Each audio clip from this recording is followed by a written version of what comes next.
दोस्तों, हर हर महादेव, ओम नमः शिवाय। सावन का महीना चल रहा है। ऐसे में हर कोई भगवान भोले बाबा को खुश करना चाहता है। हर किसी की इच्छा होती है कि वह सावन में भोलेनाथ को खुश करके अपनी सभी इच्छाएं और मनोकामनाएं पूरी कर ले। पर कई बार आप लोग ऐसी गलतियां कर देते हैं या कर बैठते हैं जिससे शिविर क्रोधित हो जाते हैं, और यह तो आप जानते हैं कि भोलेनाथ यदि भोले हैं तो उनका क्रोध भी अत्यंत विनाशकारी होता है। दोस्तों, इसलिए अगर आपने यह आपके घर में किसी ने व्रत रखा है या आप सावन को पूरे विधि विधान से पूरा करना चाहते हैं, तो आज के इस वीडियो में जो बातें बताई गई हैं उनको ध्यान पूर्वक सुन के समझ ले। दोस्तों, सावन में कई ऐसे काम होते हैं जिनको करना वर्जित माना गया है। दोस्तों, अगर भोले बाबा की कृपा हो जाए तो कौन भी आपका कुछ नहीं कर पाएगा, क्योंकि कालू के भी काल है महाकाल। इसलिए अगर आप भी महादेव की कृपा पाना चाहते हैं तो सच्चे दिल से कमेंट बॉक्स में लिखें हर हर महादेव, ओम नमः शिवाय और एक लाइक जरूर कर दे।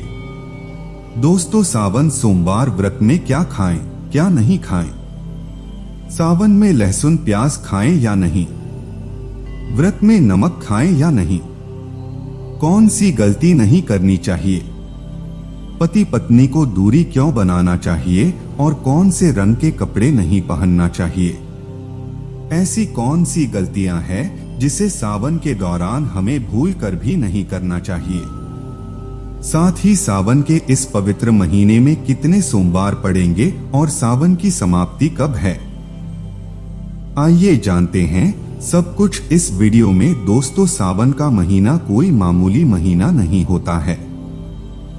यह महीना साक्षात एक ऐसे प्रेम की सौगात लेकर आता है जो कि भक्तों को बड़ी बेसब्री से इंतजार रहता है। सावन का महीना इतना पवित्र होता है जिसका आप अंदाजा भी नहीं लगा सकते।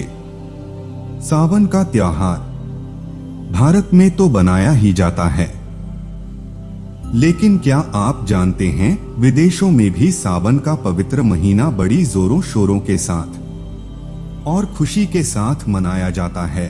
वैज्ञानिक मानते हैं सावन में प्रकृति आपस में बातें करती है और वातावरण शुभम हो जाता है। हरियाली की उत्पत्ति होती है और नए नए बीजों पर शादी होती है। इस मौसम में हरियाली साक्षात महादेव का स्वागत करती है और महादेव से बातें करती है।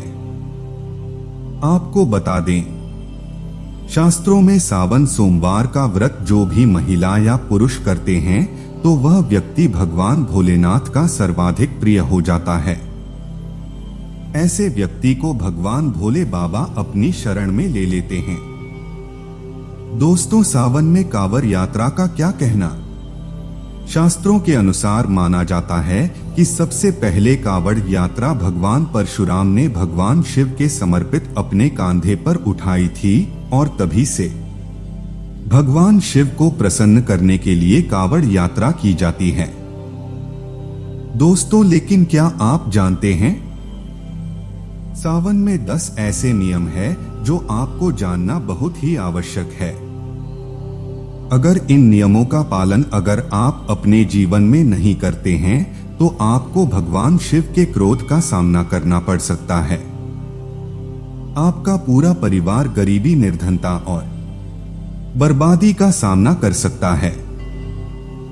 दोस्तों, आज की वीडियो बहुत ही सुंदर है। वीडियो को अंत तक जरूर देखें क्योंकि अधूरा ज्ञान हमेशा खतरनाक साबित होता है। इसलिए वीडियो को पूरा अंत तक जरूर देखें और सच्चे दिल से कमेंट बॉक्स में लिखें हर हर महादेव, ओम नमः शिवाय। वीडियो को लाइक जरूर करें। आइए जानते हैं दोस्तों, सबसे पहले जानते हैं सावन सोमवार व्रत की तारीख। पहले सोमवार का व्रत 10 जुलाई, दूसरी सोमवार का व्रत 17 जुलाई, तीसरे सोमवार का व्रत 24 जुलाई, चौथा सोमवार व्रत 31 जुलाई, पांचवा व्रत 7 अगस्त, छठा सोमवार व्रत 14 अगस्त 2007 व सोमवार व्रत 21 अगस्त और 8 दिसंबर 1928 अगस्त को रखा जाएगा। दोस्तों, अब जान लेते हैं सावन सोमवार के व्रत में क्या खाना चाहिए और क्या नहीं खाना चाहिए। अगर आपने सावन सोमवार का व्रत रखा है तो आप एक दिन साथ में भोजन ही करें। यह निर्जला व्रत नहीं होता, इसलिए इस व्रत में सेंधा नमक से बनी चीजें खा सकते हैं। अगर आपने फल खाने पर संकल्प लिया है तो नमक भूलकर भी ना खाएं। आप फल वगैरह ही खाएं और कुछ मत होना व्रत में बाहर का गन्ने का जूस मत पीना, उसमें नमक पड़ा हो। बाहर का जूस भी मत पीना, उनके बर्तनों में भी नमक पड़ा होता है और वह नमक आपके मुंह तक जाएगा तो आपका व्रत खंडित हो जाएगा। व्रत में डब्बा बंद जूस नहीं पीना चाहिए, में कई केमिकल पड़े होते हैं जिससे व्रत टूट जाता है।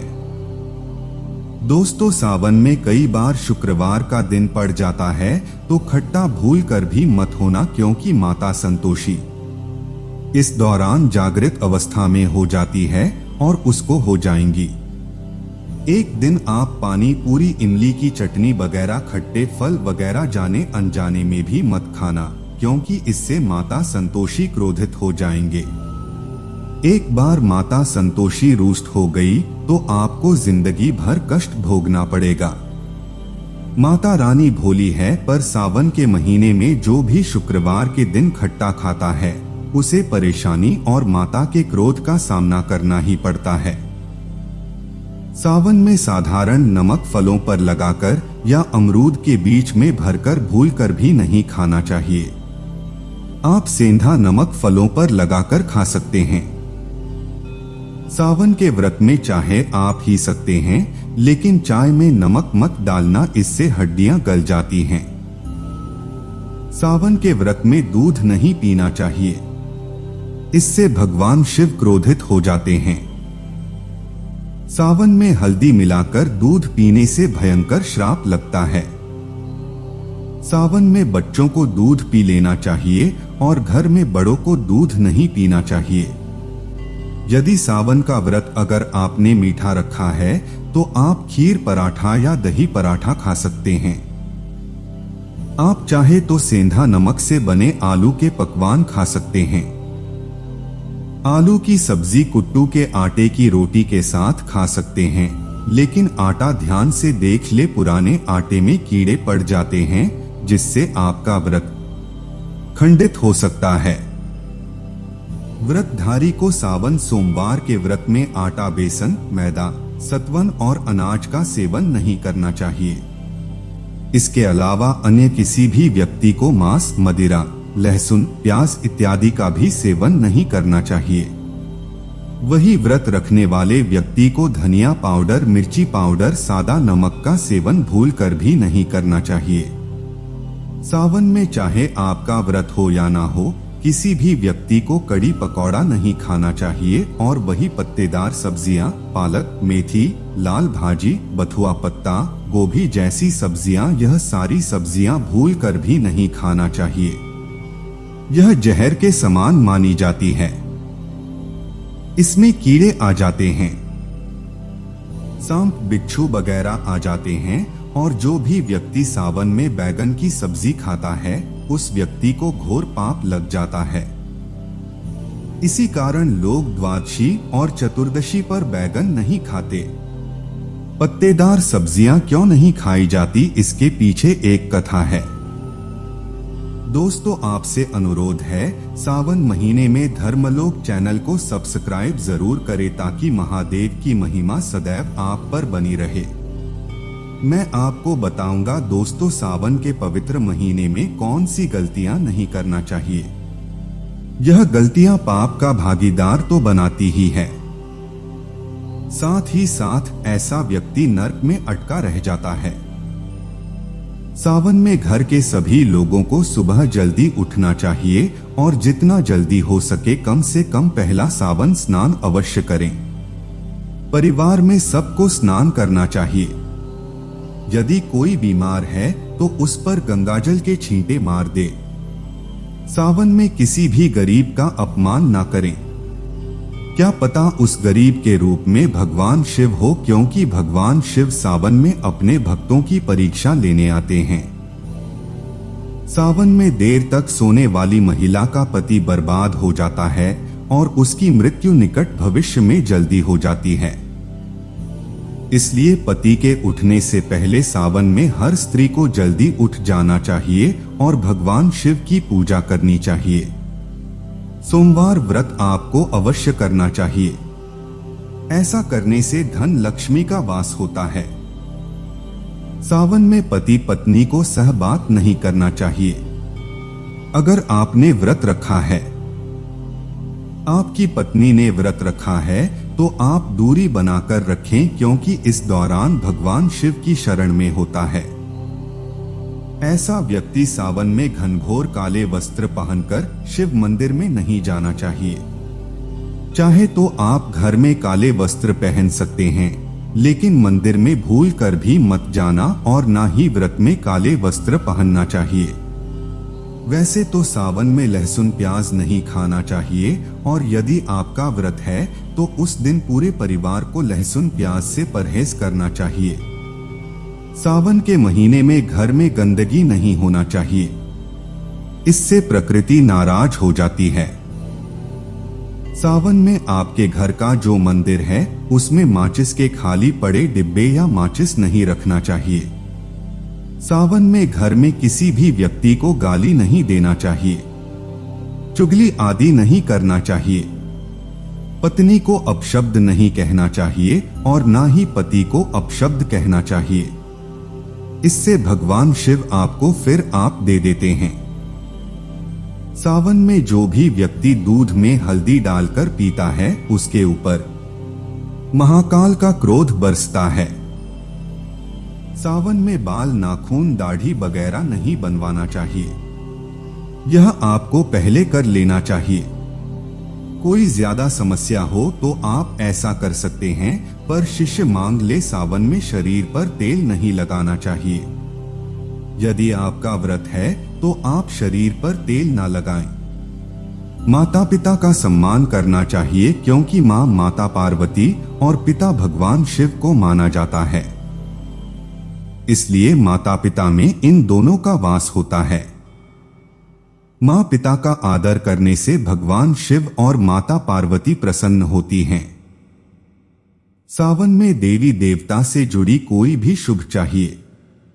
उपहार के तौर में कभी किसी को मत देना, नहीं तो भगवान से बाप के घर से सदैव के लिए चले जाएंगे। दोस्तों, आप जानते हैं सावन के इस पवित्र महीने में शिवलिंग पर कौन कौन सी चीजें नहीं चढ़ाना चाहिए जिससे आपको पाप ना लगे। शिव पुराण के अनुसार से भक्तों को कभी भी भगवान शिव को तुलसी, हल्दी और सिंदूर सहित यह बस तभी नहीं चढ़ाना चाहिए। पौराणिक कथा के अनुसार केतकी के फूल ने ब्रह्मा जी झूठ में साथ दिया था, जिससे नाराज होकर भगवान भोलेनाथ ने केतकी के फूल को शराप दिया। इसलिए केतकी का फूल शिवलिंग पर नहीं चढ़ाया जाता, और वहीं नारियल का पानी भी शिवलिंग पर कभी भी अर्पित नहीं करना चाहिए। चलते जल भी भगवान भोलेनाथ को नहीं चढ़ाना चाहिए। शास्त्रों के अनुसार सुबह 5 बजे से लेकर सुबह 11 बजे तक शिवलिंग पर जल चढ़ाना बहुत ही शुभ और अत्यंत मंगलकारी होता है। कभी भी शाम के समय शिवलिंग पर जल ना चढ़ाएं। शास्त्रों के अनुसार शिवलिंग पर काली मिर्ची चढ़ाने से रोगों का नाश होता है। इसके साथ ही सुख समृद्धि की प्राप्ति होती है। घर में कभी भी अंगूठे के आकार से बड़ा शिवलिंग नहीं रखना चाहिए और शिवलिंग पर जल धारा अवश्य होना चाहिए। भगवान भोलेनाथ को टूटे हुए अक्षय कभी अर्पित नहीं करना चाहिए, इससे वह क्रोधित हो जाएंगे। सावन के पवित्र महीने में कटे बेलपत्र शिवलिंग पर अर्पित नहीं करना चाहिए। बेलपत्र की संख्या 3 होना चाहिए। बेल पूरे साबित होना चाहिए, लेकिन आप 6 महीने पुराना बेलपत्र भी शिवलिंग पर अर्पित कर सकते हैं, लेकिन वह कटा फटा ना हो। 6 महीने तक बेलपत्र पवित्र और शुभ माना जाता है। सच्चे दिल से बेलपत्र शिवलिंग पर चढ़ाने से 21 मनोकामनाएं पूर्ण हो जाती हैं। भगवान शिव को दूध में पानी डालकर नहीं अर्पित करना चाहिए, इससे आपको फल भी इसी तरह ही मिलेगा। भगवान शिव को एक बूंद भी आप अर्पित कर सकते हैं, पर दूध शुद्ध होना चाहिए और आपका मन भी शुद्ध होना चाहिए। शास्त्रों के अनुसार पीतल के कलश इसे शिवलिंग पर दूध चढ़ाना सबसे उत्तम बताया गया है। धार्मिक कर्मकांड में पीतल के बर्तनों का विशेष महत्व बताया गया है। विवाह आदि के कार्यों में इसलिए पीतल के बर्तनों का प्रयोग किया जाता है। आपको बता दें, सोमवार को पीतल के कलश, शिवलिंग पर दूध से अभिषेक जो बताया गया है। स्टील और प्लास्टिक से बने बर्तन का प्रयोग ना करें। शिवलिंग पर जल चढ़ाते समय वह जल आपके पैरों के पास नहीं जाना चाहिए, अशुभ माना जाता है। उसे लांघना भी नहीं चाहिए, उसे हम जल हरि कहते हैं। सावन में जल अपने घर का होना चाहिए। मंदिर से जल भरकर मंदिर में ही अर्पित नहीं करना चाहिए, इससे आपका भाग्य खराब हो सकता है। दोस्तों, सावन में यह चीज खा लेने से दुनिया की कोई भी ताकत आपको धनी होने से रोक नहीं पाएगी। मैं ईश्वर की सौगंध खाता हूं, अगर आपने सावन में यह गीत खा ली तो आपको करोड़पति होते देर नहीं लगेगी, लेकिन सच्चे दिल से ही खाना है। आइए जानते हैं, सावन में शिव भक्तों को शिवलिंग पर चढ़ा हुआ प्रसाद के रूप में धतूरा जरूर खाना चाहिए। ऐसे आपको ज्यादा नहीं खाना है, बस अपनी जुबान पर हल्का सा टच करना है। ज्यादा खाएंगे तो आप बीमार पड़ जाएंगे, इसलिए बस टच कर ले। आप देखना, आपके अंदर सकारात्मकता का संचार होगा और आपको धन कोई नहीं रोक पाएगा। दूसरा है बेलफल। बेलफल प्रसाद के रूप में खाने से माता पार्वती के साथ साथ भगवान शिव की कृपा भी बढ़ जाएगी और समस्त 33 कोटि देवी देवता आपको धनवान बनाएंगे। बस यह चीजें आपको खाना है और आपको देखना, आपको धनी होने से दुनिया की कोई भी ताकत रोक नहीं पाएगी। दोस्तों, अगर भोले बाबा की कृपा हो जाए तो काल भी आपका कुछ नहीं कर पाएगा, क्योंकि महादेव काल के भी काल है। महाकाल सच्चे दिल से कमेंट बॉक्स में लिखें। हर हर महादेव, ओम नमः शिवाय, एक लाइक जरूर करें।